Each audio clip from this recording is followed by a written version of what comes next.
আসসালামু আলাইকুম। আজকে দেখাবো কিভাবে প্লাজো কাটিং করবেন। এজন্য প্রথমে আমি কাপড়টিকে 4টি ভাঁজে ভাঁজ করে নিয়েছি এবং যে আঁকা-বাঁকা অংশ ছিল কেটে দিয়েছি। এখন আমি রাবারের জন্য 2 ইঞ্চি রেখে লম্বার মাপটি নিয়ে নেব। লম্বার মাপ নিব আমি 37 ইঞ্চি। এখানে আছে 38 ইঞ্চি, এজন্য আমি আর কাটবো না।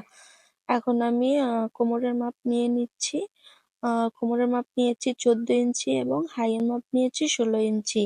2 ইঞ্চি রাবার ঘরের জন্য রেখে এখন আমি নিচে যে চওড়া দিব সেই চওড়ার মাপ নিয়ে নিচ্ছি 12 ইঞ্চি এবং 1 ইঞ্চি নিয়েছি সেলাইয়ের জন্য।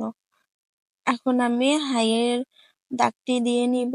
এই যে লম্বালম্বি করে সোজা করে একটি দাগ দিয়ে তারপরে হালকা রাউন্ড শেপ দিয়ে দিতে হবে। এখন আমি এই দাগ অনুযায়ী কাপড়টিকে কেটে নিব। এরকম আরো সুন্দর ভিডিও পেতে হলে আমার পেজটি ফলো দিয়ে রাখবেন এবং ইউটিউব থেকে দেখলে চ্যানেলটি সাবস্ক্রাইব করে দিবেন। আমি এই প্লাজোটা সেলাই কিভাবে করবেন সেটা আরেকটা ভিডিওতে দেখিয়ে দিব।